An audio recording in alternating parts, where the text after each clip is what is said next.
The ship should not have been there. That was the first thing Sub-Commander Vreth Alos noticed when the long-range sensor array lit up his console at 0340 station time. A contact, sitting in the buffer zone between consensus-controlled space and the human border systems. Not moving, just sitting there, the way a stone sits at the bottom of a river, patient and heavy and completely indifferent to the water moving around it. Alos had been awake for 2 hours already, which was not unusual. He did not sleep well on patrol rotations. 12 years of this, and his body still treated every night shift like a mild emergency. He was sitting in the command chair of the patrol frigate times, certainty of return times, with a cold cup of grain brew on the armrest, and a transfer request sitting in his personal file that had been denied 3 times in the last 8 months. He looked at the contact on his screen. He looked at his transfer request. He looked back at the contact. "Sensor team," he said, "give me a profile on that contact." The response came back in 30 seconds. It was a human vessel, a Mjolnir-class destroyer, which was a category of warship that consensus tactical analysts had spent the better part of 2 years studying and had still not managed to fully understand. Not because the ships were complicated, because the things the ships did in combat were complicated. The ships themselves were large blocks of metal with engines and weapons bolted to them. Nothing remarkable. Nothing that should have kept anyone up at night. And yet, the contact was broadcasting a damaged vessel transponder signal. The automated kind. The kind that said, "Times we are broken, and we are not a threat. And please, for the love of whatever you hold sacred, do not shoot at us." Every spacefaring civilization used some version of it. It was one of the very few things humans and the consensus had agreed on without a war first. Alos straightened in his chair. He told himself this was going to be simple. A disabled warship. A crew waiting for rescue or retrieval. He would file a disabled combatant report, flag it for higher command, and spend the rest of his shift staring at empty space and thinking about the transfer he was never apparently going to receive. "Full scan," he said. "Level 1. Let's see what we're dealing with." The scan array unfolded from the belly of the times, certainty of return times like something waking up slowly, reaching outward through space toward the drifting human ship. Level 1 scans were broad. They told you size, mass, basic power output, hull integrity. They were the first look. The look that told you whether to be curious or concerned. The results came back. Alos read them. He read them again. "Run it again," he said. His sensor chief, a young officer named Dret who had been on this posting for 4 months and still found Border Patrol interesting in the way that people find things interesting, before those things have had time to grind them down, looked up from his console. "Sir, run the scan again. Check for instrument drift first." Dret ran the instrument diagnostic. Clean. He ran the scan again. The results came back identical. The human ship's primary reactor was offline. Not damaged offline. Not running. At reduced capacity offline. Cold offline. The kind of offline that meant it had been dark for a long time. His system estimated 72 hours based on the residual thermal signature, which was barely a signature at all. A ghost of warmth. Fading. That was fine. Ships lost their reactors. It was one of the things that happened in war. What was not fine was the weapons array. It was active. Not standby. Not powered down into a safe state. Active. Charging. The human ship had a cold reactor. No primary power source that Alos's scan could identify, and weapons that were drawing energy from somewhere and building toward a firing state. Alos picked up his grain brew. It was cold. He put it back down. "That's not possible," Dret said, looking at his own screen with the expression of a man who has just been told that 2 + 2 = 7 by a calculator he personally calibrated this morning. "Run a level 2 diagnostic on our own sensor suite," Alos said. "I just ran the instrument check. Full diagnostic. Not just drift. Everything." Dret ran it. It took 4 minutes. The times, certainty of returns time sensor suite came back without a single fault. Not an error, not a calibration issue, not a software glitch. The ship was reading perfectly. The human destroyer still had a cold reactor and active weapons. Alos set his chair to face the main display, the large one that took up most of the forward wall of the command deck. He had the scan data projected there so he could look at all of it at once. Hull integrity. Poor, roughly 40% structural compromise across the port side, which meant someone had hit this ship very hard recently, and the ship had absorbed it and kept existing. Engine output, 17% on the port side, which was almost nothing. Almost. Starboard engines were at 60%, which was why the ship was drifting in a slow rotation rather than flying in a straight line. She had been in a fight. She had not left the fight. She was still here, in the buffer zone, rotating slowly, reactor cold, weapons charging. Alos pulled up the tactical record for this sector. 6 hours ago, there had been an engagement. A consensus strike group had moved against a human forward position near the border. The report listed the engagement as successful. The human position had been neutralized. He cross-referenced the ship identification code from the transponder signal. The destroyed human position had been defended by one vessel. UES unconditional. He was looking at her right now. She had been declared neutralized in the engagement report. She had opinions about that. Alos told his communications officer to open a long-range channel, then stopped himself. Not yet. He wanted more data first. He wanted to understand what he was looking at before he started talking to it. Level 3 biometric scan, he said. I want a crew count. Level 3 scans were personal. They reached through hull plating and looked for living things. They measured body heat, respiratory rhythms, cardiovascular output. They were used for determining whether a ship had survivors and how many, and in what condition. The consensus used them before boarding actions to know what they were walking into. The scan took longer. 6 minutes.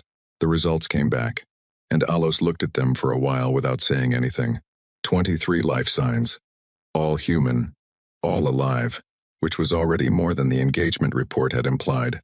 Their physical states were elevated cardiovascular output high, adrenaline markers through the roof, cortisol at levels that the standard xenobiology reference classified as times extreme, acute stress response. These were bodies that knew they were in danger. Bodies that were producing every chemical signal that said, times this is very bad and you should do something about it. He understood that. He expected that. What he did not understand was the last line of the biometric report. His translation suite had been running in background passive mode, which meant it was quietly processing any signals that looked like communication. It did this automatically. It had been doing it for years. It had never once returned a result that read the way this one read. Synchronized vocalization detected. 23 subjects. Pattern. Harmonic. Classification. Unknown. Unknown, Alos said out loud. Dret looked at him. Sir? Alos turned the display toward him. Dret read it. He read it again. What does that mean? Dret asked. Unknown? It means the translator doesn't have a category for it. The translator has 80,000 categories. 81,214, Alos said, because he had read the system manual during a very slow week last year. And it doesn't have a category for this. Alos, he pulled the raw audio from the scan. The biometric sensors did not normally capture audio, they measured biological signals. Not sound, but the vocalization was strong enough, coordinated enough, that it had registered as a signal pattern worth logging. He put it through the translation suite manually, pushing it harder, telling the system to try every framework it had. The system tried. It returned. Musical, ritual vocalization, human origin, estimated composition age, 180 to 220 years. Function, unknown. Unknown again. Alos leaned back in his chair. Outside the forward viewport, the times, unconditional times, continued her slow rotation, patient as a stone. 23 humans with blown-out biochemistry, a cold reactor, an active weapons array, and some kind of group vocalization that his most sophisticated translation software that could parse 6,000 living languages and 1,200 dead ones, could only call times unknown. He pushed the audio to the main speakers. What came out of them stopped everyone on the command deck. It was not what any of them expected. It was not the sound of distress. It was not tactical communication or damage control orders or the sharp, clipped exchanges that his crew used during crisis operations. It was, and Alos did not have a better word for it, smooth, layered. The 23 voices were not talking over each other. They were doing something together, something that required them all to be moving in the same direction at the same time. And the result was a single sound made of many parts. It filled the command deck of the Times, certainty of return times, for approximately 12 seconds. Nobody said anything. Dret looked like he had been slightly struck by something small and invisible. The navigation officer, a woman named Cirrus who had done 47 border patrols and was not easy to impress, had stopped her work entirely and was simply listening. Alos reached over and cut the audio feed. "That is what the crew of a heavily damaged human warship is currently doing," he said. He was not speaking to anyone specific. He was speaking to the air, the way you speak when you are trying to make something real by saying it. They are singing. Nobody confirmed or denied this. Alos looked at the biometric data again. He found the section on performance metrics. The scan could estimate certain things about physical coordination, reaction speed, motor control, from the patterns of movement it detected. He had asked for it because he always asked for it. It told you the fighting capacity of a crew. The Times Unconditionals Times crew showed impaired physical condition injuries logged, fatigue markers high, several individuals showing signs of blood loss and unaddressed trauma. All of that was expected. What was not expected was their coordination score. It was high. Not high for a damaged crew. Not high for a crew under stress. High, full stop, the kind of high that you saw in elite units during peak performance, not in broken ships drifting on the edge of the buffer zone after a battle they were supposed to have lost. The weapons array charged a little further. Alos sat very still. He had filed 40 reports on human vessel intercepts in 12 years. He had written the phrase, "Times anomalous human behavior," times so many times it had stopped meaning anything to him. It was just a box you checked, a category that explained away the things that did not fit into other categories. You wrote it and moved on, and went back to waiting for the transfer that was probably never going to come. He pulled up his incident report template. He started filling it in and got as far as the contact classification field. He sat there with his cursor in the field for almost a full minute. Then he opened a separate escalation form, not the standard incident report, the emergency escalation, the one that went up the chain fast, the one that bypassed normal processing and landed on a senior analyst's desk within the hour. He had filed 2 of these in 12 years. The first was a genuine weapons discharge emergency. The second was a navigational crisis. He was about to file a third because a damaged ship was singing at him and its guns were charging on no power he could explain. He marked the incident classification. He typed it slowly, not because he wasn't sure, but because once you put something in writing it became real in a way it wasn't before. Anomalos human. Then, because the form had a field for additional notes, and he felt that additional notes were warranted, he typed, "Vessel should be non-functional per engagement report filed 6 hours prior. Vessel appears to disagree with this assessment. Crew is in active synchronized vocalization. Weapons array charging with no identified power source. Request specialist review. Immediate." He sent it. He looked back at the Times Unconditional Times on the main display. She was still rotating. Still there. Still not going anywhere. The weapons array was at 62% charge now. Alos picked up his cold grain brew, looked at it, and put it down again. Dret, quietly, pulled the audio feed back up. Just low. Just barely audible. The singing filled the room again, soft and layered and completely unexplainable. Coming from 23 humans on a ship that had no business still being in one piece, let alone in this sector, let alone alive. The navigation officer had gone back to her work, but she was tapping her finger in time with it. Alos did not tell her to stop. He was very busy trying to understand what he was looking at, and he suspected he was going to be busy with that for a long time. Outside, in the dark, the Times Unconditional Times held her position, patient, breathing, waiting for whatever came next with the calm of something that had already decided none of it was going to stop it. The message arrived at Senior Analyst Sarastov's workstation at 0418, which meant it had been routed as an emergency escalation, which meant someone in the Border Corps had seen something that made them nervous enough to use the fast channel. Saris read the first 3 lines of the report.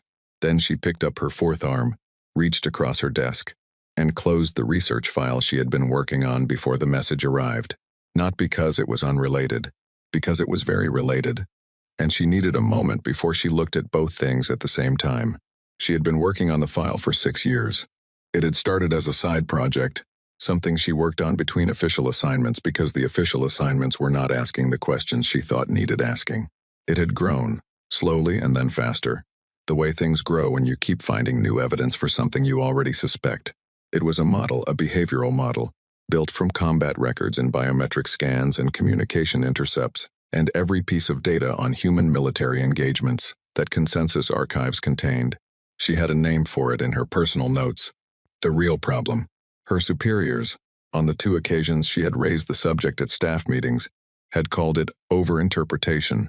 One of them had called it a hobby, in the tone people use when they mean times this is not real work and you should stop doing it. The other had been slightly kinder, which in practice meant he had told her she was asking interesting questions before redirecting her to the quarterly behavioral survey that needed updating. The quarterly behavioral survey was always needing updating. She opened the escalation report from Subcommander Alos fully now and read all of it. Then she pulled the raw scan data he had attached. She was going to do her job, which was to analyze this data and write an assessment and pass it up the chain. That was what she was here for. That was what she was good at. She had been good at it for 15 years, ever since she transferred out of the academic directorate under circumstances that still made her jaw tighten if she thought about them directly. She started with the reactor reading. Primary reactor, offline, cold, 72 hours. She cross-checked this against the engagement report from 6 hours ago.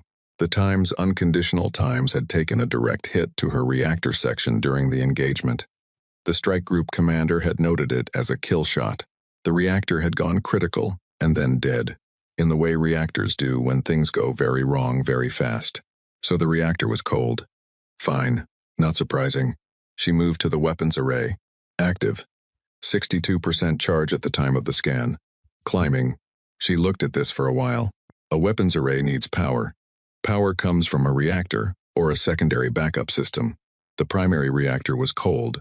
She searched the times unconditionals times ship specifications, which were in Consensus archives.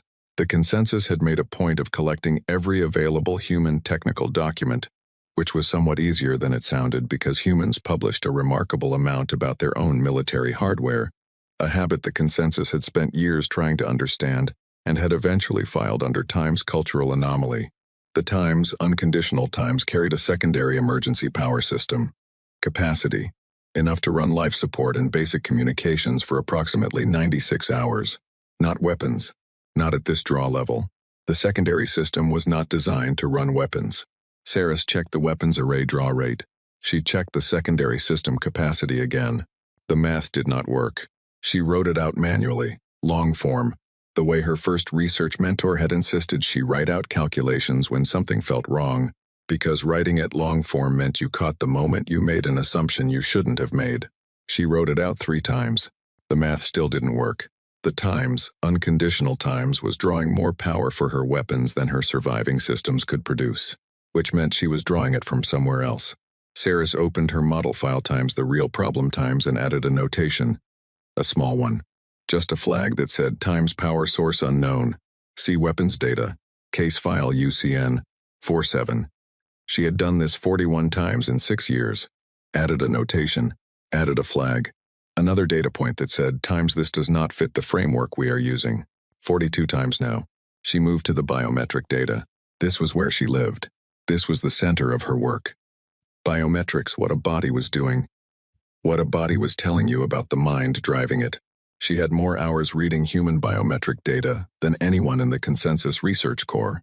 And she knew it, and she had stopped finding that interesting a long time ago because the data kept saying the same thing, and nobody was listening. 23 crew. Elevated stress markers. High cortisol. High adrenaline. Blood loss markers on 8 individuals, which meant 8 of the 23 were injured, some seriously. Standard for a ship that had been in a hard fight. She looked at the coordination metrics. Then she looked at them again, leaning closer, as if being physically nearer to the screen would help her understand what she was seeing. The coordination score, a composite metric that measured how well a crew was moving, communicating, and functioning as a unit, was at 91%. The standard for a fully rested, fully staffed, top-tier Consensus combat crew was 87. 23 humans, injured, exhausted, on a ship with a cold reactor, were performing at a higher coordinated unit level than the best crews in the Consensus fleet under ideal conditions. She sat back in her chair. This was not a new finding. This was what her model kept saying. This was what 42 data points said. The worse things got for human crews, the better they performed, right up until the point where they didn't, which was usually a point that was so far past anything the consensus considered a rational cutoff that by the time it arrived, the surrounding environment had already been substantially damaged. She looked at the synchronized vocalization data. Unknown, Alos's translation suite had said. Saris's suite was better than the standard military-grade model. She had spent 8 months modifying it specifically for human cultural output analysis, which her supervisor had described as an unusual use of her discretionary research hours, and then had not stopped her from doing. She pushed the raw audio file through her modified translation framework. It took 11 minutes. The result was longer than times unknown. Musical composition, human origin, genre classification, folk, traditional, language, West African dialect compound, estimated primary language, Twi, Akan, composition, mourning tradition, specifically adapted for communal loss. Translation approximate, we are still here. The ground has not taken us, we are still here, and we will be here when the morning finds us. Repeat structure, continuous loop. Active participants, 23/23 crew members. Saris read that 3 times. A funeral song. They were singing a funeral song. Not for themselves, the phrasing wasn't about accepting death. It was about refusing to let death be the final word. We are still here. Over and over. 23 voices singing times. We are still here. Times on a ship that every official report said should be wreckage. She looked back at the weapons charge data. She pulled the timing. She overlaid the weapons charge rate against the vocalization data. Matching timestamps. The charge rate was higher during the periods of active vocalization. She overlaid them 3 more times to be sure. Not a little higher. Consistently, measurably higher. When all 23 crew were singing together, the weapons charged faster. When the singing paused for approximately 4 minutes in the middle of the recording, probably a meal break, she noted the charge rate dropped back to baseline. She opened her model. She opened the section she had titled, with the blunt honesty of someone who writes things they think no one else will read. The thing that shouldn't be true, but keeps being true. And she read what she had written 2 years ago, when she had started seriously working this angle. Human performance under stress does not follow the survival calculus. Every known sapient species shows a measurable decline in coordinated group function as conditions approach a survivability threshold. Humans show an increase. This increase is not individual. Individual human performance, under extreme stress, follows normal degradation curves. The anomaly is group performance. The anomaly is what they do together. Current hypothesis. Human group bonding creates something that functions like a combat multiplier, but operates through social, rather than biological or technological mechanisms. When the group is under threat, and the group responds as a unit, the unit performs beyond the sum of its parts. Problem. This is not how organisms work. Individual survival calculus should still dominate at the cellular level, regardless of social structure. The group behavior should begin to fracture as individual survival pressure increases. Why doesn't it fracture? She had been sitting with that question for 2 years. She looked at the 23 people singing on the broken ship. She thought she might have found a piece of the answer. She pulled the communication logs from the scan. Not the vocalization, the tactical communication, the operational chatter, the short burst messaging that crews use during damage control and system management. She put it through the full translation suite and started reading. Most of it was practical. System status, repair updates, power routing decisions. But the practical communication was broken up, constantly, by something else. Short exchanges. 3 words. 4 words. Sometimes just 1. She flagged them and isolated them. You doing okay? Right here? Still with me? Got you. Don't you dare. I'm here. She read through 147 of these short exchanges over a 6-hour period, on a ship that was managing a near-catastrophic systems failure in a potentially hostile sector, while injured and running on. Emergency power, 147 times, in the middle of everything else. Crew members had checked on each other, had said, I see you. I know you're there. I have not forgotten about you. Saris leaned back in her chair and looked at the ceiling for a while. This was not tactical communication. This was not what she had been trained to classify as operationally relevant data. These were not reports or orders or system updates, but they were not nothing. They were something. She did not have the precise vocabulary for it in the consensus analytical framework, because the consensus analytical framework had been built for species that operated on the survival calculus, and the survival calculus was an individual equation. It asked, "What do I need to survive?" These humans were asking a different question, over and over, in the middle of a disaster, with a cold reactor and charging guns, and 22 other people depending on them. Each one of them was asking, "Are you still here with me?" And the answer every time was, "Yes." She opened the new case file and began writing her assessment. She wrote it the way she always wrote reports.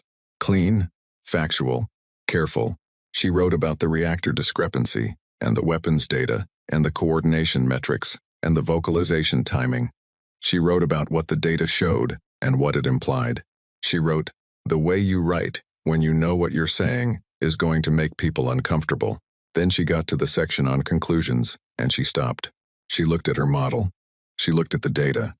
She looked at the 42 flagged cases and this new one, and the sentence she had written 2 years ago times, "Why doesn't it fracture?" And she thought about 23 injured people on a dying ship singing to each other across every room and corridor and station, 147 times, asking times, "Are you still here?" 147 times. Hearing times. Yes.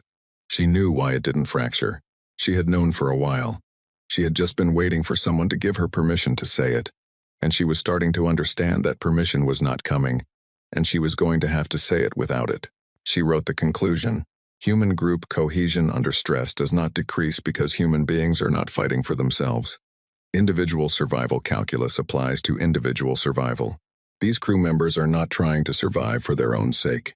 They are trying to survive for each other. The mechanism that should cause the group to fracture individual self-preservation, overriding group loyalty, does not activate because the individual's primary survival drive has been redirected. They want to live because the person next to them needs them to. This is not a battle tactic.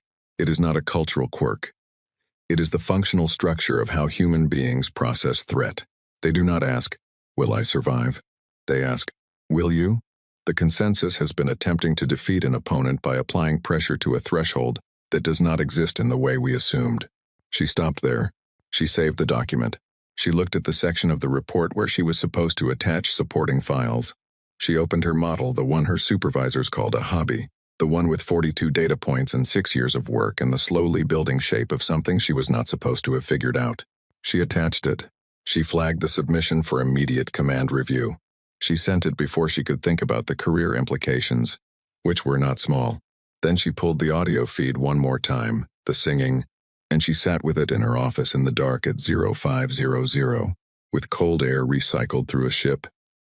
She sometimes forgot was also carrying 26 other lives, and she listened to 23 humans on a broken vessel sing about still being here. They were still here. She filed that under accurate. Outside the times certainty of returns times viewport, the times, unconditional times, kept rotating, kept charging, kept breathing. 12 consensus warships sat in a loose ring around her. She seemed unbothered. Fleet Commander Tashin Vor had been in command of a theater of active war for 3 years, and he was very good at knowing when data was lying to him. Data lied all the time. Sensors drifted. Observers filtered what they saw through what they expected to see. Reports were written by people who had careers to protect and reputations to maintain and supervisors who did not always want to hear the full story. Vor had learned, over 31 years of military service, to read past the surface of a report and find the shape of the real thing underneath.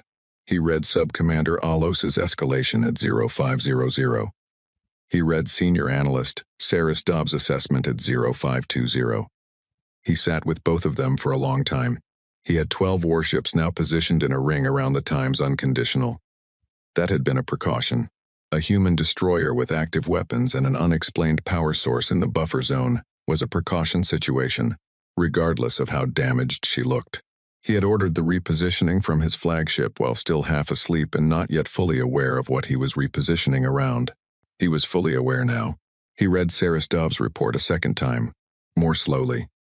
He had a vague memory of her name from somewhere. He searched his files.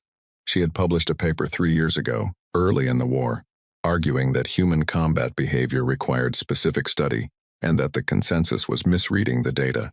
He had received a summary of the paper from his research directorate with a note attached that said Time's interesting theoretical work, not operationally relevant. He had filed it without reading it in full.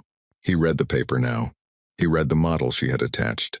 He read 42 data points, 6 years of accumulated evidence, the same finding appearing in engagement after engagement. Human groups, under maximum pressure, perform better, not worse. The survival calculus does not apply the way it should. The mechanism for fracture does not activate. He sat with that. His coffee went cold. Outside his viewport, the Times, unconditional Times, continued her slow rotation, patient and unreasonable, like a problem that refused to resolve itself just because you stared at it long enough. He had been writing his after-action reports for 3 years. He was a careful, thorough writer. He documented what happened with the precision of someone who understood that records outlasted people, and that what got written down became what was true. His reports showed a consensus military that was managing a difficult conflict with steady progress. More territory, more resources, a gradual, measurable advantage. Sarasdov's model showed the same engagements from the other direction. The numbers were the same. The outcomes were the same. The interpretation was different. He had been measuring the wrong thing. He pushed that thought into a box. Not because it wasn't important. It was the most important thing he had thought in 3 years, but because the Times, unconditional Times, was still out there. Weapons at 73% charge now and climbing. And he needed to handle the immediate situation before he dealt with the larger one. He opened a command channel to his communications officer. "I want a direct line to the Times unconditional," he said. "Standard military frequencies. Broad enough to catch whatever they're using." "Yes, sir. Do you want to wait for protocol translation setup?" He thought about it. "No. Live translation only. I want to talk in real time." The channel opened. He waited. For a moment there was nothing but the quiet hiss of an open frequency. Then there was a click, the small sound of someone picking up a receiver or activating a local comm unit, and then a voice. A woman's voice, slightly rough at the edges, like someone who had been awake for too long or had been talking through smoke. Not panicked, not formal, something in between. The voice of a person who was tired and alert at the same time. "Unconditional Senior Chief Bonsu, go ahead." Vor's translation suite processed this in real time, turning the English into his own language a beat after she spoke, a half-second delay that would be present through the whole conversation, like the short gap between lightning and thunder. He had expected a commanding officer, rank-and-file protocol. He had a whole opening prepared in his head. Formal language, military courtesy, the architecture of how civilized combatants talk to each other across a standoff. He had the structure of a surrender negotiation ready, wrapped in polite language that made it sound like an offer rather than a demand. He had not prepared for Time's senior chief. He looked her up in the database quickly. A reflex. Senior Chief Petty Officer Amara Bonsu, 34 years old, 14 years of service. Not the Times Unconditional's Times commanding officer. Not the executive officer. Not anyone on the command line that Vor would have expected to pick up the phone. The ranking, surviving crew member. He understood what that meant. He put his prepared opening aside and said, simply, "This is Fleet Commander Tashin Vor, commanding the Consensus Response Group. I am speaking to the crew of the Times Unconditional. We have your vessel surrounded. We are aware of your current situation. We would like to discuss terms." A pause. Not long. 2 seconds. He had the sense of someone processing information quickly. "What kind of terms?" she said. "Cessation of hostilities. Safe extraction for your crew. Medical assistance. We can see from our biometric scans that several of your people need treatment. Full compliance with consensus detainment protocols. Temporary. Pending the conflict resolution framework." He had said this, or a version of it, many times. It was a reasonable offer. It was, under the circumstances, a generous one. Another pause. Slightly longer. "We're good," she said. His translator rendered this, and he looked at it for a moment. "We're good." He asked for a secondary semantic parse. The secondary parse returned, colloquial expression indicating adequate status, declining a need or offer, informal register, high confidence. She had just told him no, in 2 words. "Senior Chief," he said carefully, "I want to make sure the translation is accurate.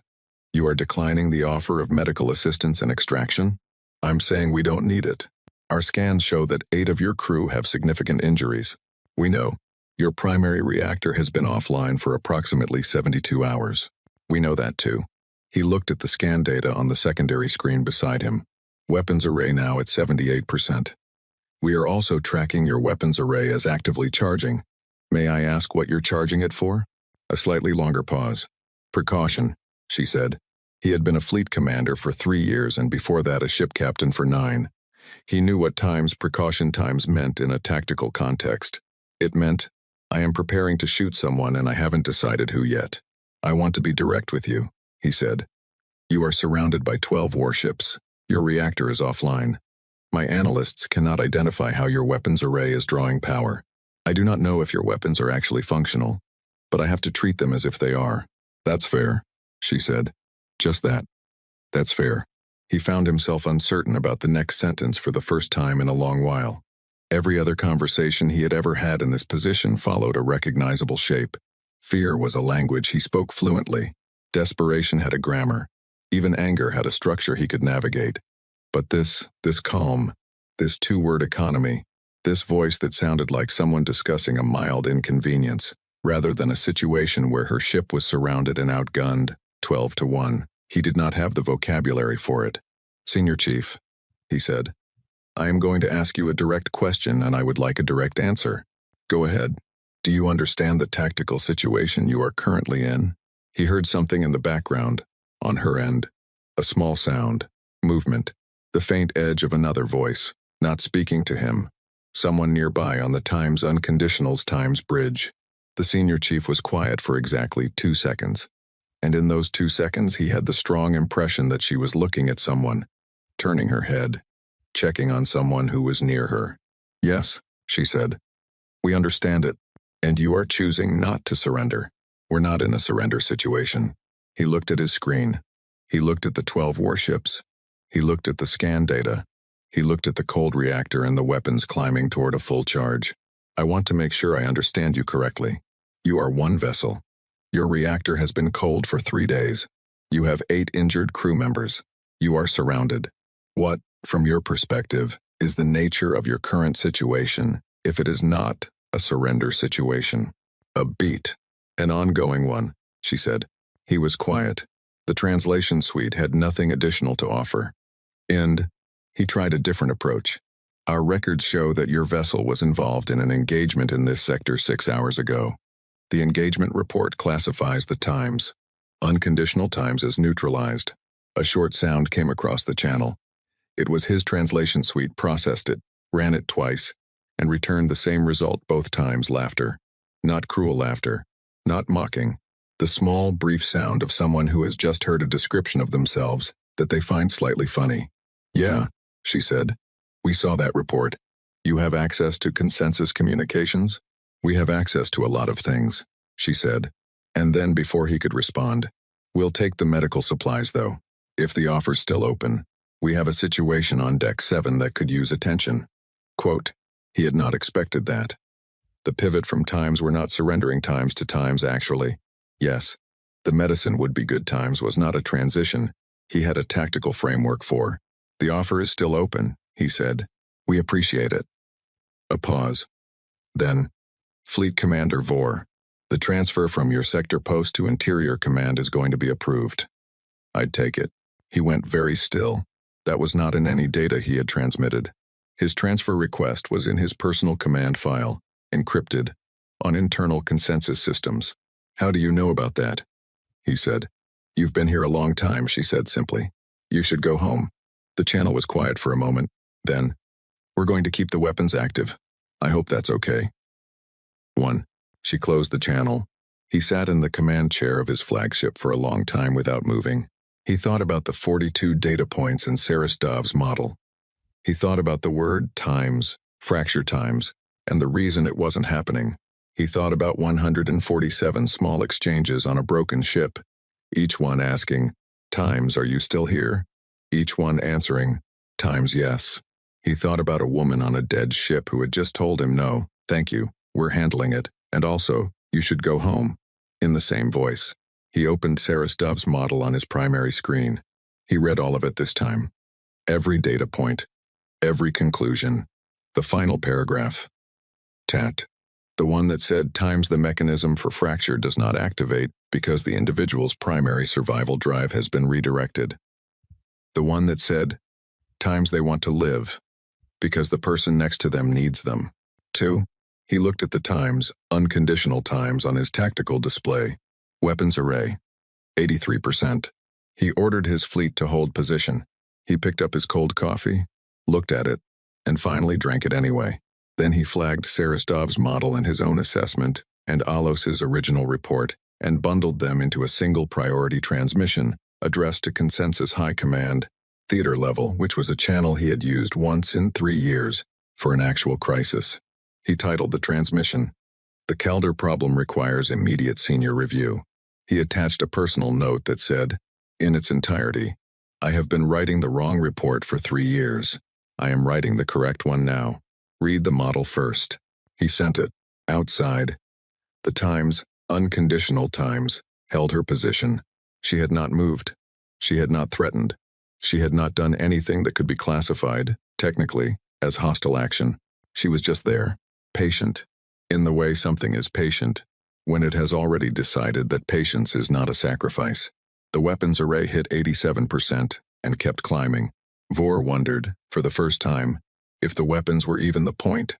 High Assessor Molnareth was the oldest person in Consensus High Command, which meant he was also the person most likely to remember the first time a human ship did something that didn't make sense. That had been 11 years ago. A single vessel, a smaller class than the Times, unconditional, caught at the edge of a Consensus patrol sweep near what was then still disputed space. The patrol had been routine. The human ship was alone and outgunned, and the patrol commander had offered terms in the standard way, expecting the standard outcome. The human ship had declined, not aggressively, almost politely.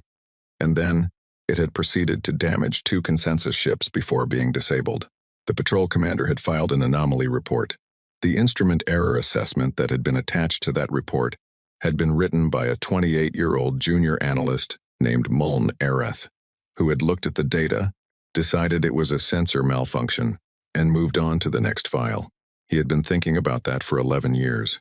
The priority transmission from Fleet Commander Vor arrived at 0610 and was on Muln's desk by 0615, which was fast. Muln read the cover note first times. "I have been writing the wrong report for 3 years. Times," and then called an emergency session of the High Command Assessment Panel for 0800. He did not sleep between 0615 and 0800. He spent that time reading Saris Dove's model. He read it the way he had read very few documents in his career, not critically, not looking for errors or weaknesses, not building a rebuttal. He read it like a man who already knows the answer to the question and is watching someone else arrive at it from a different direction and finds himself hoping they reach the same destination. They did. By 0745, the assessment chamber was filled.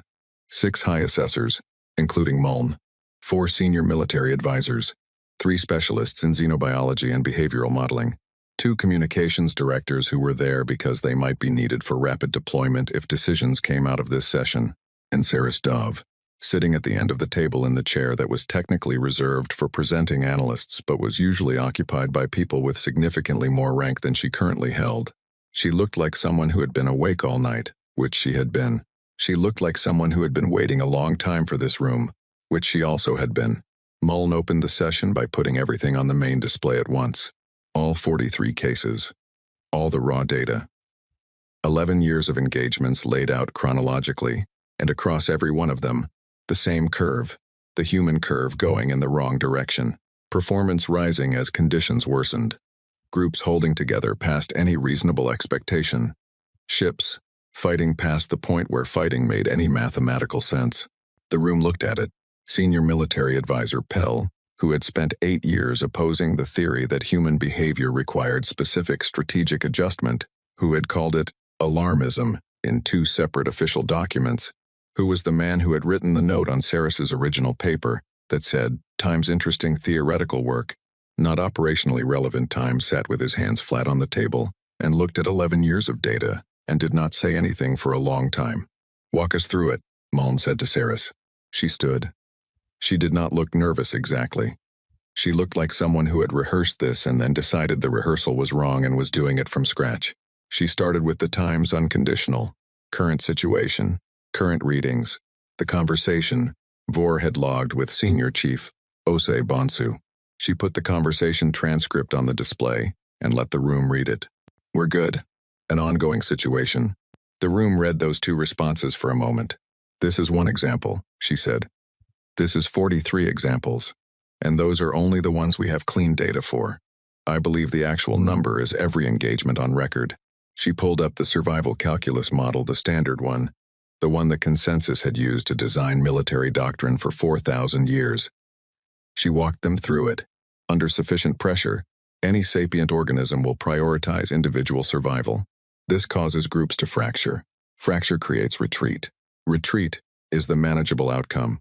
We have been applying this pressure to humans for 11 years, she said. The fracture has not occurred. I want to explain why. She put the communication logs on screen. Not the tactical data. The short exchanges. The 147 small moments from the times. Unconditional times alone. Still with me? Right here. Got you. Don't you dare. She let the room look at them. These are not anomalies, she said. These appear in every communication log we have for every human engagement. In the 30 seconds before a critical maneuver, crew members are twice as likely to exchange these short personal confirmations as at any other time. Before the hardest thing they are about to do, they tell each other they are still present. They say each other's names. An assessor to Muln's left, Yura, the youngest member of the panel, leaned forward. What is the functional purpose? Saris had been waiting for this question.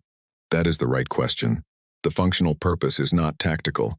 It has no tactical value in the standard sense. It does not improve accuracy or processing speed or weapons output directly. She pulled up the weapons charge data from the Times unconditional, the overlay that showed charge rate against vocalization timing. Except it does, she said. Indirectly, measurably, when the crew is in active synchronized social bonding, communicating, naming each other, singing, their performance as a unit increases. The weapons charge faster, not because the weapons changed, because the people running the systems changed. Assessor Pell spoke for the first time. You're saying the mechanism is social. I'm saying the mechanism is social, and the consensus doctrine has been looking for a biological or technological explanation for 11 years, and finding nothing because it has been looking in the wrong category. The room was quiet. Muln looked at the data curve, the one that went up when it should go down. What are they protecting? He said. When they refuse to fracture, what is the organism protecting? Saris turned to him. This was the question she had spent 6 years building toward. Each other, she said, not themselves, not the mission objective, not territory or strategic value. The individual human in a combat group is willing to exceed their individual survival calculus, willing to push past the point where survival is statistically likely, specifically to protect the other members of the group. The group cohesion is not a side effect of the survival drive. It is the survival drive. They have redirected it. Quote, Pell said, that is not how survival instinct works. For every species we have previously studied. No, she said. For humans, the data says otherwise. 43 cases. 11 years. The pattern does not have an exception. Muln thought about the first case, the one he had filed as instrument error. He thought about what would have been different if he had filed it correctly. He thought about 11 years. What does this mean strategically? Yura asked. Saris took a breath. It means the doctrine is wrong. The doctrine assumes that sufficient pressure applied to a sufficiently large human force will trigger the survival calculus at individual level, causing the group to fracture. We have been increasing pressure for 11 years. The group has not fractured. The group has, in many cases, become more cohesive under increased pressure, because increased pressure causes individual humans to invest more heavily in the social bond. She paused. We have been doing the opposite of what we intended. The harder we fight, the more tightly they hold together. The chamber was very quiet. Muln looked at the other assessors. Pell was still looking at his hands. Yura was looking at the data curve. The military advisors were doing the math that none of them wanted to do out loud. The attrition model, one of the advisors said finally. The words came out carefully, like he was placing them gently on the table. If the fracture threshold doesn't exist, then the attrition model does not work, Saris said. You cannot win a war of attrition against an organism that becomes more cohesive as it loses. There it was, the shape of the real thing. Muln had seen it coming for the last 40 minutes. From the first moment, he had read her model at 0, 6, 1, 5, and sat with the cold truth of it in his quiet office. But hearing it said aloud in the chamber, in front of all 6 assessors and 4 advisors, in the language of official military assessment, it was different. He looked at 43 data points. He thought about the times unconditional, out there right now with a cold reactor and active weapons and 23 people singing a funeral song, and he thought about how the song meant, times, we are still here, times, and how the weapons were charging anyway, and how Vor had told the senior chief she was surrounded by 12 warships, and she had said, times, that's fair, times, and closed the channel. He thought about a woman on a broken ship who knew the name of a transfer request that lived in an encrypted personal file. The communication logs, he said to Saris. You have them from multiple engagements. They use each other's names before critical maneuvers. Yes. Why? Saris considered this for a moment. I believe it is a reminder of what they are protecting before they do the hardest thing they say. Here is the reason. Here is the name of the reason. She paused. The name does what a battle order cannot. It makes the reason present, real. Muln sat with that. He was 61 years old. He had served the consensus for 38 of those years. He had been in 3 wars, not counting this one, and he had approached each of them with the same foundational assumption, that the beings on the other side of the conflict, no matter how strange or unlike him, operated on the same fundamental calculus. Survive. Persist. When the math gets bad enough, stop. He had been wrong once before, when he was 28. He had written times, instrument error times, and moved on. He was not going to do that again. He closed the main display. Analyst of, he said, your model. The conclusion. Read it. She read it, out loud, in the formal chamber, in front of all of them. The part about individual survival drives being redirected. The part about fighting for each other, rather than for themselves. The last line. The consensus has been attempting to defeat an opponent by applying pressure to a threshold that does not exist in the way we assumed. She finished reading. Nobody challenged it. Muln looked at Pell. Pell looked back at him. Something passed between them that was not comfortable, and was not resolved, and was not going to be resolved in this room today. We need to discuss what comes next, Yura said. Yes, Muln said. We do. He stood and walked to the viewport. They were in the interior, far from the border, far from the buffer zone where the times, unconditional times, was drifting and charging and holding. Through the viewport there was space, the standard view, stars, and dark. He thought about the Calder engagement 11 years ago, the instrument error report, the box he had checked, and the file he had moved on from. He thought about everything that had been built on top of that decision. We are going to open a formal communication channel, he said, above theater level, the kind we use before a negotiation. The room was quiet. Sir, one of the advisors said carefully, there is still the question of the current strategic position. The current strategic position, Muln said, is that we have been applying the wrong strategy for 11 years and a single broken ship is currently demonstrating it to us in real time. He turned from the viewport. Open the channel. Oh, he looked at Sarah Stov. She was still standing at the presentation end of the table, with her model on the screen behind her, and 43 data points still visible, and 6 years of work that nobody had wanted to read until now. Well done, he said. He did not say it the way commanders say it when they mean time, sit down, you're finished. He said it the way you say something when you mean it. Simply, without ceremony. She nodded once and sat down. The room began to move. Advisors pulling up communication protocols. Yura drafting preliminary framework documents. Pell sitting quietly, not moving, looking at the data curve that went up when it should go down. Mullen returned to his chair. He opened the communication log from the Times Unconditional. He found the section Cirrus had flagged the short exchanges. The names, the 147 confirmations that each person on that ship was still there. He read them.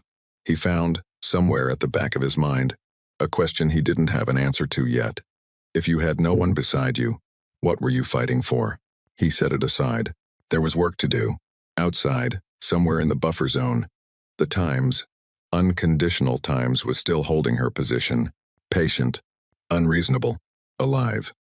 While the Consensus High Command had been in session for 14 hours, the Times, Unconditional Times, had not been idle.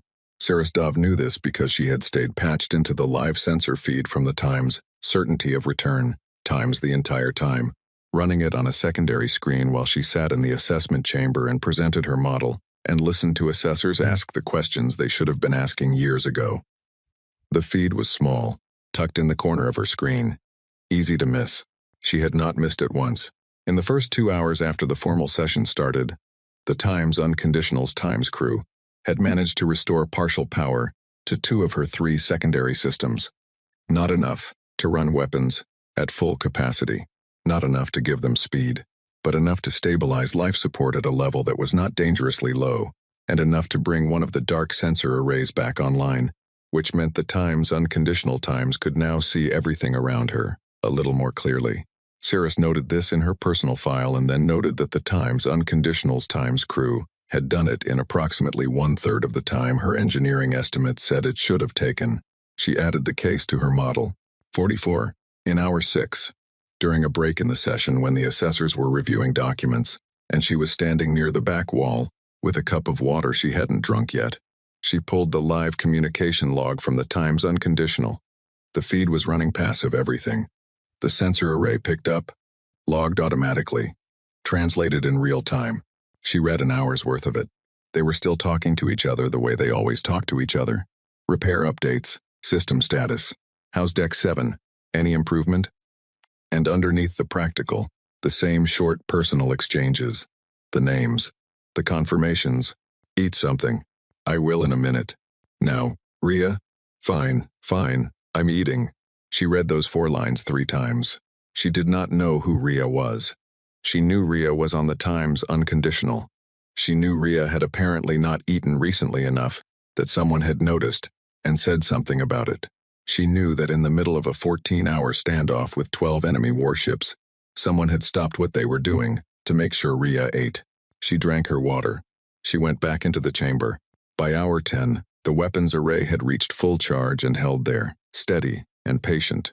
The Times Unconditional Times had not fired. She had not moved. She had not transmitted anything to the consensus ships surrounding her beyond the basic navigation transponder pulse that said, Times, I am here. This is my position. The same signal a drifting asteroid makes. The same signal anything makes when it simply exists in a place and wants to be acknowledged as existing. At hour 12, the sensor feed showed a change in the thermal signatures inside the ship. Cirrus ran a quick analysis. Several crew members had gathered in what the ship schematics listed as the crew mess hall. There was a thermal signature consistent with a food preparation unit being active. They were making a meal. She checked the time. By human reckoning, she had the human daily cycle cross-referenced because she had spent 6 years building the most comprehensive human behavioral database in the consensus. It was a mealtime. The consensus fleet had been running combat readiness protocols for 14 hours. The Times Unconditional's Times crew had decided it was dinner time and acted accordingly. Cirrus wrote 1 sentence in her model notes. Social rhythms maintained under active standoff conditions. Group normalcy preservation is a stress response, not a luxury. She paused. Then she added, they know exactly what they're doing. At hour 14, the formal session ended, and Molnirath gave the order to open the high-level channel. Cirrus returned to her own workstation, the small one she had been at since 0418 this morning, and she watched the communication protocols being established on one screen while keeping the sensor feed on the other. The high-level channel going up to Consensus High Command, this was the channel that meant something. Not a patrol commander making a tactical offer, not a theater commander in over his head. This was the channel that historically, in 4,000 years of consensus diplomatic history, preceded the serious conversations. Amara Bonsu would understand what it meant. Saris was almost certain of this, the same way she was certain of most things she had spent 6 years figuring out about how human beings thought. While the protocol was still being established, a separate signal came through, not to the command channel, not to the fleet network, to Saris's personal research channel, which had a small indicator light on her workstation that had never lit up with an external contact before. Her research channel was not a widely known address. It was not in the standard directory. You had to look specifically for it to find it. The signal was from the Times Unconditional. She opened it. It was audio. The voice from Vor's log Senior Chief Bonsu, slightly less rough now than she had been 14 hours ago, which meant she had also eaten and probably slept a little, or at least rested, because they were careful about that kind of thing. Saris knew this from the logs. "We've been watching your ship's scan pattern since about hour 3, the Senior Chief said. "You ran deep biometrics 6 times. Wasn't the commander he was running tactical? The biometric pattern was different, thorough. Someone was paying attention to specific things. I figured that was you."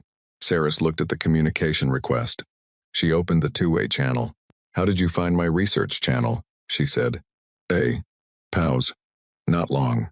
You published a paper 3 years ago, the one arguing that human behavior needed specific study. The submission headers still had your contact routing in them. It took about 4 minutes." Saris thought about that paper, about the meeting where she had presented it, about the word times hobby. "Did you read it?" she asked.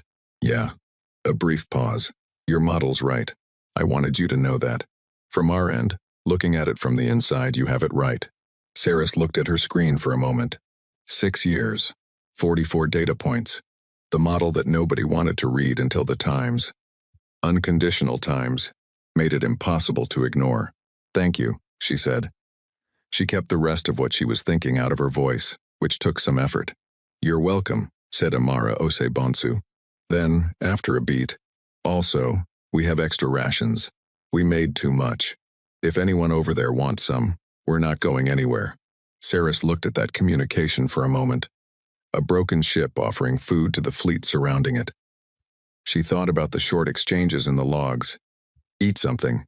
Now, Rhea." The particular care of people who know, in their bones, that bodies need tending, especially when tending them, feels like an interruption. "I'll pass that along," Saris said. The channel stayed open for a few seconds. Not because either of them had more to say. Just the open frequency. The small space of it. "The high-level channel that's going up right now," Amara said. "That's a good sign. Who's sending it?" "High Assessor Mulnerath." A very short pause. "Tell him I said good morning." Saris checked the time. It was evening, local station. "It's not morning. It will be by the time he's ready to talk," said Amara Bonsu, and there was something in her voice that was not quite a smile and not quite certainty, and was maybe both at the same time. The channel closed. Saris sat at her desk in the quiet of a workstation that had been running for over 18 hours, and she looked at the sensor feed. The Times Unconditional, on the feed, was a shape, a damaged shape, lopsided from the porthull compromise, listing slightly in the slow rotation she had been doing since the beginning. The weapons array was a steady line on the readout. "Full charge. Holding." She pulled the last hour of the communication log. She read it the way she had been reading all of them, looking for the pattern, the fingerprint of the thing she had been trying to explain to people for 6 years. "How's the shoulder?" "Better." "Stiff. You should wrap it again before your next rotation." "Already did." "Liar. I'm going to do it right now. Happy?" "Extremely." She read them. All of them. The practical and the personal braided together, impossible to separate because for these people they were not separate, had never been separate. The work and the care existed in the same breath. She thought about Mulnerath asking, "What are they protecting?" She thought about her answer. She opened her model. The conclusion section. She read what she had written and thought about whether it was still what she wanted to say. It was. She added one paragraph below it. Note: the mechanism is not complicated. It does not require specialized biology or technology, or a structure that differs from any other sapient species in fundamental ways. The mechanism is this. Humans practice noticing each other. They practice it constantly, in the smallest possible moments, until it becomes the thing they do without thinking. The reflex that says, Before anything else, is the person next to me still there? This practice, accumulated over years and decades, produces a group that does not fracture under pressure, because fracturing would require each individual to stop noticing. And they cannot stop. They have practiced too long. The weapon is attention. The armor is memory. The power source is the specific weight of one particular name. We have no unit of measurement for it. We never will. She saved the model. She looked at the sensor feed one more time. The times, unconditional times, was still there. She would be there when the high-level channel finished establishing. She would be there when the first formal communication went through, the kind that meant the serious conversations were beginning. She would be there in the morning, when Molnirath finally read out across the high channel, and she would be there after that. Not because she couldn't leave, because she had 22 reasons to stay. On the sensor feed, the thermal signatures inside the times, unconditional times, shifted slightly. Some of them dimmed sleep patterns, crew resting in rotation the way military crews rest. Never all at once, always with someone watching. Others stayed bright, people working, repairing, monitoring. One bright signature moved through the ship in a path that Saris's experience of 6 years told her was a check. Around, someone walking the length of the ship, passing through each section, pausing briefly at each station, checking on each one, making sure the weapons array held at full charge, steady, a line that did not waver. Somewhere in the buffer zone, between the consensus fleet and the human border systems, the times, unconditional times, breathed, not waiting to be saved, not counting down to an end, just there. The way something is there, when it has already decided that time's there, times is exactly where it intends to be. And the universe is welcome to form an opinion about that. And the universe's opinion is, at the end of the day, noted and not particularly decisive. Sarah's Dove shut off her overhead light and kept the sensor feed running. She watched the times, unconditional times, in the dark. She watched the bright signatures inside her, the living warmth of 23 people who had been told they were neutralized and had disagreed quietly and completely. And she thought about all the things her model had gotten right and the one thing it had not quite said. It was not that humans didn't know how to stop. It was that they kept finding, every time they considered stopping, one more name, one more reason, one more person whose face was in their head when the hardest moment came. And that was always, always enough. The high-level channel finished establishing at 0214. The message that came through was formal, official, above theater level. The kind that meant, we would like to talk. The Times, unconditional times, received it. She responded in 40 seconds. Amara Ose Bonsu's voice came across the high channel, into high command, into the room where Molnirath was sitting with the weight of 43 data points and 11 years, and one instrument error report that had cost more than he had understood at the time. She called him by his name. He checked his records afterward, the way Vor had. She had not received it in any transmission. It was not in any data. The Times, unconditional times, had been given access to. He never found out how she knew it. He decided, after a while, that it didn't matter. What mattered was that she had known it, and she had said it.